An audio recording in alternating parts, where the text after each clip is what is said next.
Messieurs, vous laissez la place à notre contradicteur du jour pour le Contrabund. C'est Julien Morganti, vice-président de la CAB, la communauté d'agglomération de Bastia, en charge du numérique et conseiller municipal d'opposition à Bastia. Vous avez également été adjoint au maire. Bonsoir, vous avez 10 minutes. Michel Castellagne, en vous écoutant, vous semblez incarner le mieux les contradictions nationalistes. Et on voit qu'il est plus facile d'être un militant dans l'opposition qu'un élu responsable dans la majorité. J'appartiens à une génération qui est condamnée à réussir, à faire, à innover, à entreprendre. Et je m'aperçois qu'on ne parle pas le même langage parce qu'on n'a pas les mêmes attentes.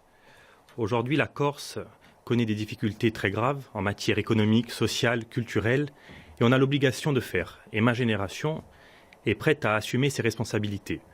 Et on le voit lors des derniers scrutins, un électeur sur deux ne va pas voter, donc ça nous rend humbles et en même temps responsables. Et on voit que le souffle d'une victoire politique peut vite se transformer dans l'immobilisme et dans la seule défense des intérêts particuliers d'un petit entourage. Donc j'espère qu'on aura un débat constructif avec des questions claires et des réponses, je l'espère, claires, notamment sur la question de Bastia et de son rôle et de sa place dans la Corse. Alors Bastia est à l'arrêt. La collectivité unique que vous avez voulu, vous et vos amis, fait que le rang de capitale de la Haute-Corse a disparu. Elle a perdu cette notion-là. Et là où le pouvoir politique et administratif part, rapidement, le pouvoir économique aussi s'en va. Donc c'est des emplois en moins, c'est de l'attractivité qui fait que Bastia se réduit. Et en même temps, on a des atouts indéniables, une façade maritime, un littoral, une culture, une identité qu'il faut valoriser. Donc ma question est simple. Quelles mesures économiques, et j'insiste bien sur l'aspect économique, proposez-vous pour sortir Bastia de l'immobilisme et du centralisme régional qui est fait avec la collectivité unique? D'abord, je voudrais vous dire que votre question elle est multiple. Concernant Bastia, vous savez très bien qu'il a fallu dès le départ analyser les moyens dont on disposait. D'abord, je dirais qu'il y a eu une rupture vraiment de gestion, de rupture du mode de gestion avec ce qui se faisait précédemment. Ça rejoint ce que nous venions de dire à l'instant à propos de la collectivité. Au départ, vous le savez très bien, parce que nous l'avons travaillé ensemble au conseil municipal, il a fallu analyser les finances à travers le rapport Klopfer, voir comment assurer les moyens, de la durabilité des moyens financiers, parce que sans moyens financiers, on ne fait rien, et il y avait une tension assez forte sur les finances. Depuis, la municipalité a beaucoup travaillé. D'abord, il a fallu solder l'affaire Albor ou trouver les moyens. Ça a été fait. Excusez-moi, je vous parle de la vision d'ensemble. En mars dernier, l'opposition a proposé une motion très consensuelle sur le positionnement des centres décisionnels, notamment économiques, comme le siège de l'ADEC, de l'Office foncier, le siège du Conseil économique et social qui pourrait être positionné à Bastia. Sur cette question, le maire a botté en touche. Il n'a même pas analysé cette motion. Et sur l'aspect économique, là aussi, pas de réponse. Non, d'abord, je voudrais dire, je finis. Ensuite, il a fallu prendre Godin, nous avions juste une esquisse, trouver les financements, essayer de travailler là-dessus. Plus toute une série de travaux que vous connaissez, le Spacimar et puis toutes les places. Monsieur Castellagne, quand ça fait 40 attendez, ans je vais vous répondre. Qu'on attend d'arriver aux responsabilités, quand on y est, on doit être opérationnel tout de suite. La question, en quoi, en 4 ans, le quotidien des Bastia a changé? Et c'est là où on est dans un nationalisme un peu de symbole, parce que rien ne se fait, parce que rien n'est tranché. Il n'y a pas que rien ne se fait. Il y a beaucoup de choses. La question du port. Vous avez été un ardent défenseur quand vous étiez dans l'opposition. Le port de la Carbonite. Il y a beaucoup de choses qui se font. Vous avez dit à France 3, le 16 octobre 2017, on ne peut pas continuer avec un port qui date de 1860. Et vous avez raison. Qu'est-ce qu'on fait? Êtes-vous pour? Procédons par ordre. D'abord. Oui, mais c'est des questions importantes sur le quotidien. Mais d'accord, mais si je peux vous répondre.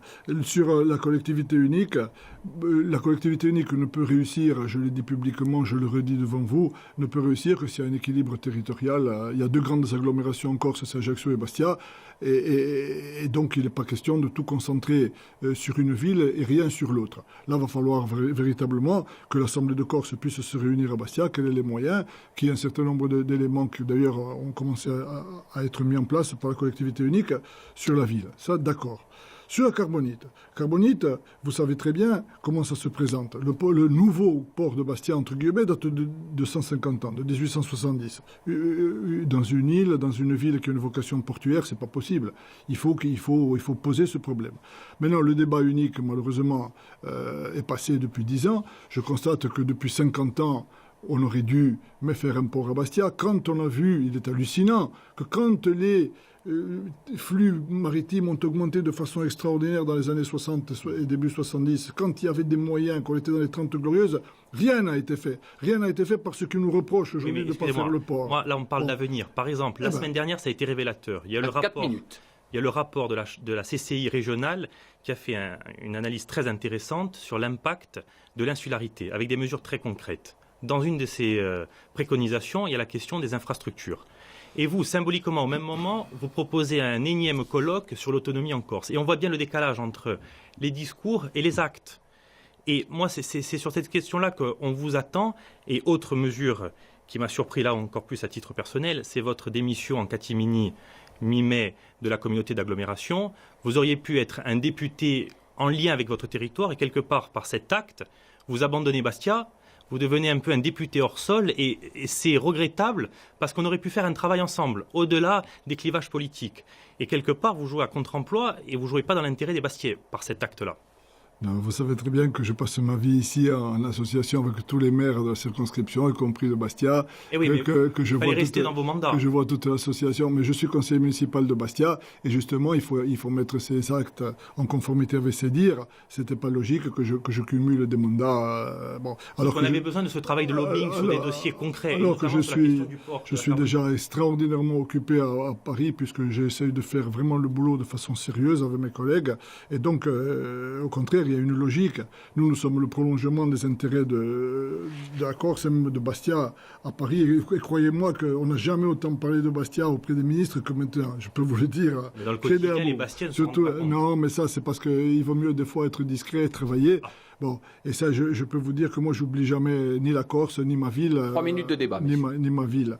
Donc, non. Là, il y a une logique dans ce que nous faisons. Il y a une municipalité qui travaille. Nous essayons de les aider à Paris quand c'est nécessaire. Idem pour la collectivité territoriale, où nous servons de relais, des fois, sur des dossiers, quand il faut le faire.